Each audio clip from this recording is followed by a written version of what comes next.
Bien, amigos, ayer veíamos el tema de la resolución del Ministerio de Medio Ambiente prohibiéndole o dándole un plazo a la empresa Seaboard para desconectar las barcazas, la Estrella del Mar 2, y no poder incorporar la 3 que acababa de llegar.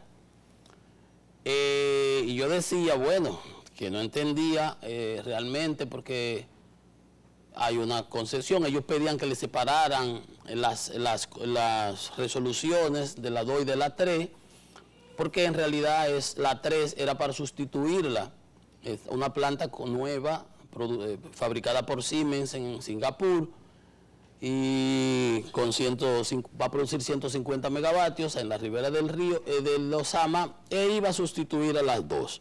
Pero mientras tanto iban a estar produciendo las 2. Unos 100 megas, 260 megavatios entre las dos unidades. Bien, ayer emitió Medio Ambiente eso, dándole hasta un plazo de 24 meses para la desconexión, etcétera, etcétera. Bueno, hay comentarios de toda índole, de todo tipo, y ayer yo me mofaba de una persona que hablaba como si eso fuera una planta, digamos, de fuel oil, o operara con derivados de petróleo, hablando de contaminación y cosas que no tenían nada que ver al caso. Así oía otro en una comentarista de esos que hacen en las redes, que, bueno, el punto es que el ministerio emite esa resolución y yo digo, bueno, eso va a tener consecuencias. Eso posiblemente hagan un recurso de reconsideración o vayan al Tribunal Superior Administrativo, etcétera, porque no se van a quedar de brazos cruzados. Y además se sabía que había una campaña contra Seaboard con relación a ese tema, que no parecía haber salido así del cielo raso, ¿no? Como dicen los gringos, coming from the blue. No, eso era, alguien estaba patrocinando eso. Bueno, habiendo dicho eso, en el día de ayer, ¿verdad? Decía, bueno, hoy saca Seaboard un comunicado y dice Seaboard que va a acudir a arbitraje para defender, si tiene que hacerlo, la concesión que se le fue otorgada y que le fue aprobada el año pasado. Dice que está dispuesta a acudir a las instancias internacionales para hacer valer el contrato de concesión suscrito para operar las dos barcazas. Y además de eso, dice que en la resolución de medio ambiente, la 02221, la 022 del 2021, dice que en la resolución afloran verdades que era necesario que fueran emitidas desde una fuente oficial institucional.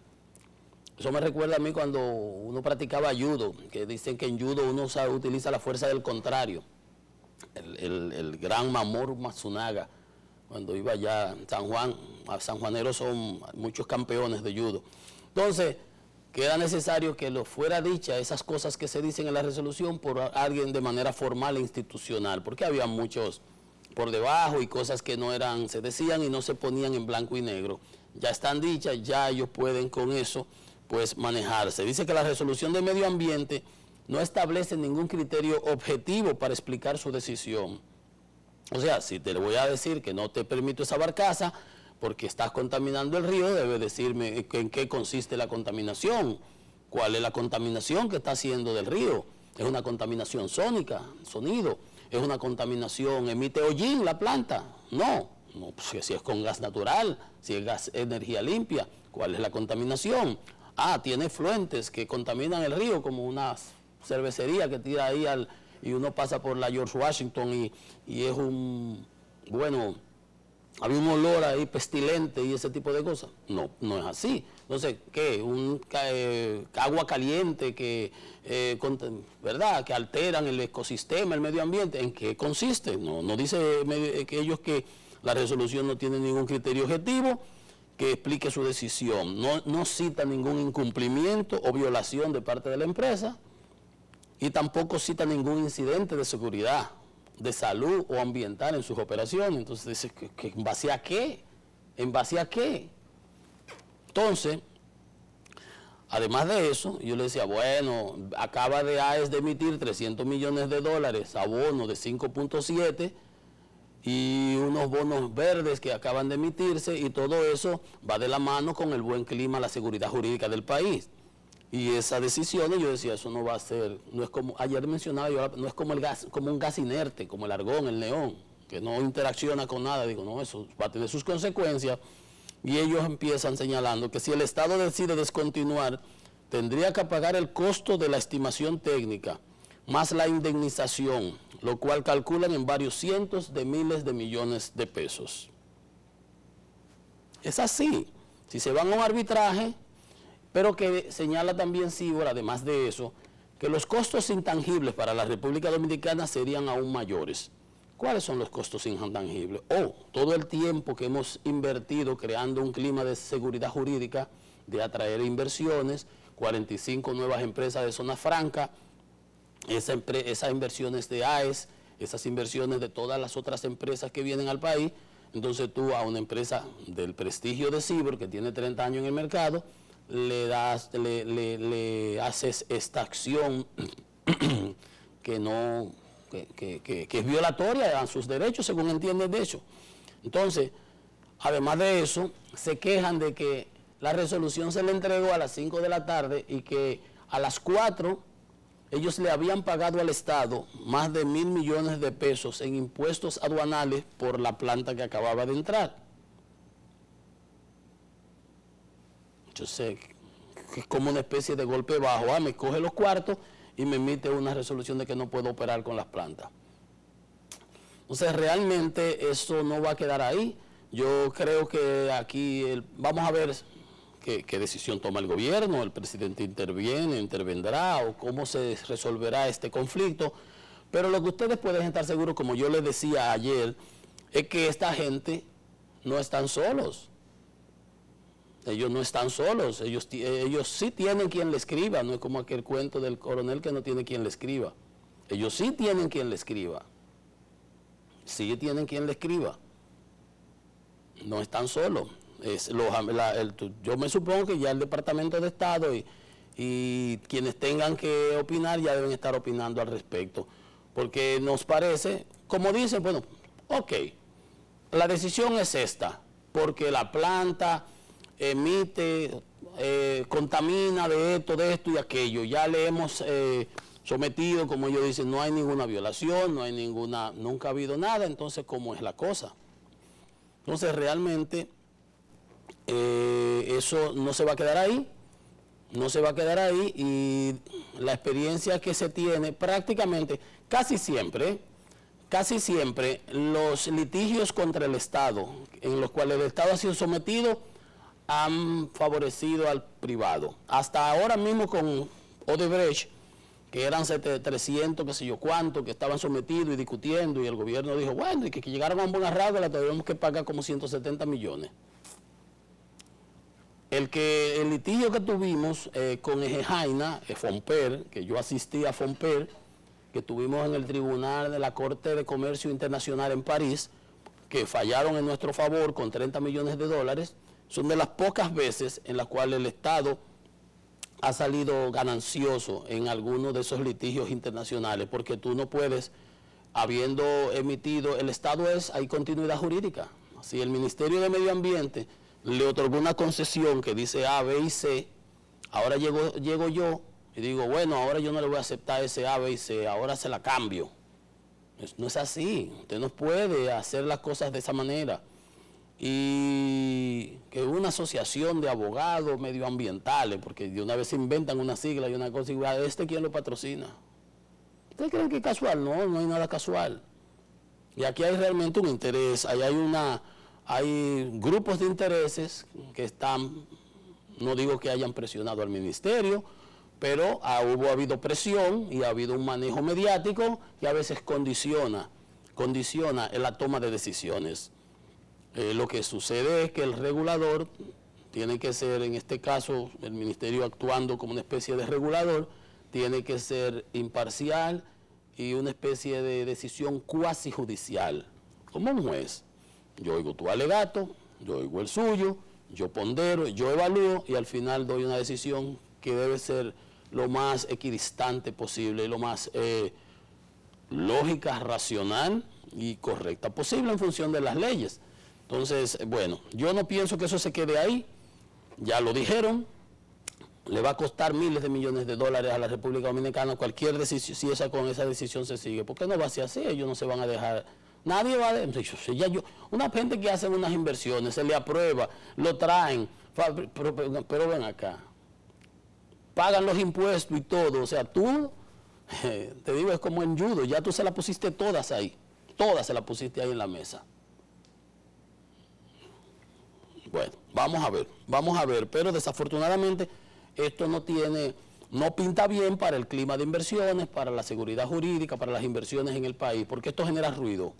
Esto genera ruido, los mercados están viendo esto, los agentes económicos están viendo este tipo de cosas que no aportan en lo absoluto, absolutamente nada. Y si tú me presentaras que dice, mira, la temperatura a la que esa planta está tirando el agua al río, o la cantidad de agua que está consumiendo va a secar el río, o la temperatura es elevada en 2 grados, por ejemplo. Ah, pero usted tiene que ponerme entonces unos refrigeradores, unos equipos de condensación para que esa agua que entre al río no pase de tal. Ah, pero eso se puede hacer, o eso se le puede poner como condicionante. ¿O qué es lo que violaron? Usted no ha dicho ni siquiera que dónde está la violación. Entonces, cuando las decisiones son así, evidentemente que son difíciles de sustentar. Vamos a ver, vamos a ver qué dice ahora. El Ministerio emitió su resolución, vamos a ver. Pero como les decía, en blanco y negro, queda claro de que eso no será beneficioso para el país. Y como digo, usted no diagnostica algo en función de un espejismo, porque ¿cuál es usted me dice, es una planta que opera. En una ocasión, cuando era Timbeque, y uno se sentaba, el Museo del Jamón, y ahí en la Tarazana, y uno se sentaba con su cerveza, y uno le ponía la mano, le limpiaban la mesa. Cónchole, ¿y qué es esta arenita? Eso era el hollín de las plantas que producían allá abajo en el Timbeque. Entonces la brisa traía y te caía. Después le pusieron equipos de control de la contaminación y eso se eliminó. Pero ya esas plantas, además de esas plantas que están ahí, esa barcaza, la 2, opera con gas natural. Un gas natural, eso es energía limpia. Entonces, tú ves, ese tipo de cosas no son buenas, no son buenas. Bueno, por ese lado tenemos eso. Vamos a ver cómo las autoridades acaban de manejar esto. Ayer hablaba el representante comercial de Suiza en la República Dominicana de que las exportaciones a Suiza aumentaron en 1.165 millones de dólares. Miren ustedes, solamente a Suiza crecieron en un 11.83% del total de las exportaciones fueron a Suiza, 1.165 millones, siendo el oro un 97% de esas exportaciones, pero que el comercio entre Suiza y la República Dominicana ha aumentado en los últimos tiempos, comparado con el último año, un 46%. Dice, y un alza de un 10% de las importaciones de químicos desde Suiza para la República Dominicana, que se usan para todo el sector productivo nacional, y que aquí tenemos empresas emblemáticas que generan empleo para más de unas casi 2.300 personas, como son Nestlé, como es Novartis, y empresas tabacaleras que producen en nuestras zonas francas cigarros y cigarrillos para el mercado suizo, europeo. Bien, eso es bueno para todos, para todos. Exportaciones a Suiza aumentan por el oro. El oro es muy valorado en ese mercado. Bien, esas son las cosas que hay que incentivar. No crear problemas para que los inversionistas se ahuyenten, se espanten, pongan condiciones, que los banqueros no se te aumenten el riesgo país, y si te iba a prestar los 100 millones para ese proyecto, te estoy pidiendo más periquito que hasta la palmita. Mira, consígueme esto, garantízame allí, ponme un terreno, pero déjame un depósito, mira, vamos a poner un colateral de 100 millones de dólares. No, yo te pago los intereses, pero si cualquier cosa y una cláusula de tal cosa, cuando viene a ver tú estás más amarrado que un andullo. Y no puedes cumplir con todos esos requerimientos. ¿Por qué? Porque se te aumentó el riesgo país o te aumentó el riesgo comercial de la industria. Pero ahí no respetan las reglas. Hoy te ponen una cosa y mañana aparece otro, un troglodita ahí, Franchi, lo nombran ahora y llegó con un librito nuevo y empieza a cambiar la cosa. No, eso no es bueno. No es bueno porque afecta el clima de inversiones. Y cuando se habla de afecta el clima de inversiones, eso no se queda en el aire, eso no es etéreo. Eso es tan práctico, tan material, como que cuando tú vas a pedir un préstamo, si te lo iban a prestar 10, te van a cobrar 11%. Y si te cobran 11%, y tú ibas a pagar, vamos a suponer, 40,000 pesos al mes, va a pagar 44, vamos a suponer, 44,000 de tu bolsillo. O sea, te sale más caro el costo del dinero. ¿Por qué? Porque tienes más riesgo. Y hay una correlación entre el riesgo y la rentabilidad. O el costo. Entonces, si un banco percibe más riesgo, si percibe mucho riesgo, no te va a prestar nada. Ahora, si percibe más riesgo, relativamente manejable, entonces te va a encarecer el préstamo, porque si me presta a mí, que tengo totalmente garantía, tengo un buen rating, tengo dinero invertido, manejo buenos flujos y los riesgos son menores, me presta 10, a ti que tiene mayor nivel de riesgo, aunque pueden ser manejables, te va a prestar 13. ¿Es así? Es así. Entonces nosotros no podemos crear condiciones para que las inversiones se encarezcan, para que las inversiones se obstaculicen, para que no pueda fluir en los capitales de la manera y fluir a menor costo posible. Porque ¿qué hizo? Yo decía ayer, AES la votó por los 411 ayer. Emitió $300 millones a 5.7%, la mejor tasa en el mercado de Nueva York. Y los inversionistas estaban pidiendo 1.400, tenían apetito por 1.400, buscando a ver dónde, sí, porque las tasas están muy bajitas para allá, a 5.7. ¿Qué hizo? Con esos $300 millones, una administración de pasivo, de cartera. Con eso iba a pagar un préstamo sindicado que tenía que le costaban 7.75, una cosa así, 2%. Una reducción de aproximadamente un 30% del costo de su dinero.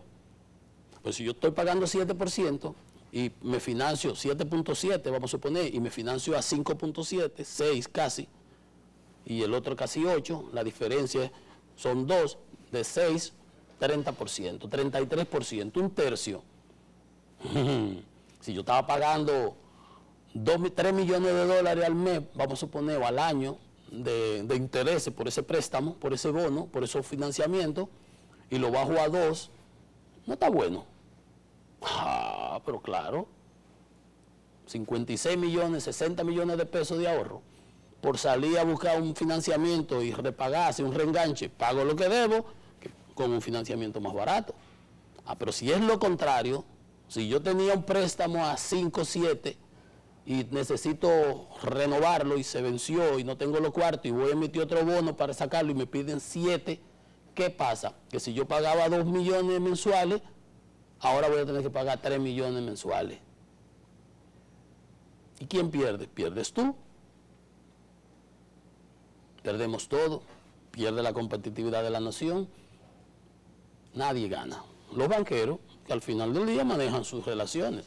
Pero eso es lo que se puede provocar en relación con ese tipo de, decisiones, de que aparentemente, porque eso no importa, el medio ambiente, la que sé yo qué, la que sé yo cuánto, sí.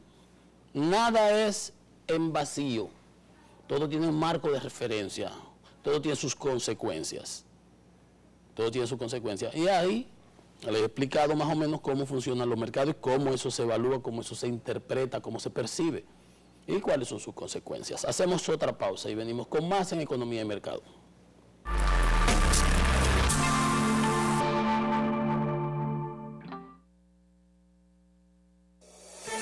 En Banreservas seguimos apoyando la voluntad de quienes se unen para crear progreso en sus comunidades.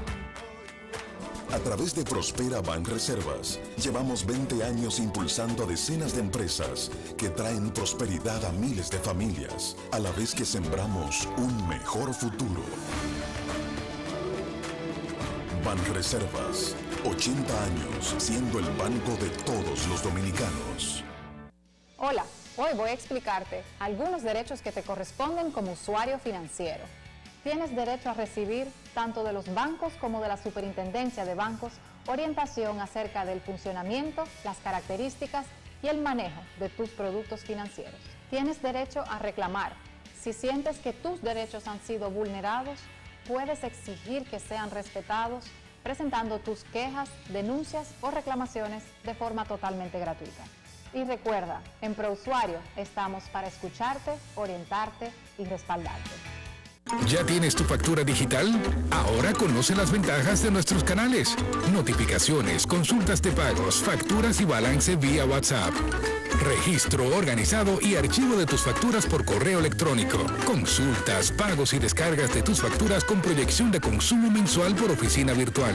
Accesos, consultas, descarga de facturas y pagos con tarjetas de crédito. Monitoreo del consumo del hogar vía CEPEM App. Recibe tu factura por tu canal favorito. CEPEM, Consorcio Energético Punta Cana Macao. CEP, Compañía de Electricidad de Valladolid y Activa. En AES, aceleramos la transición en la forma como el mundo usa la energía, asegurando que esto suceda de manera segura y sostenible para las personas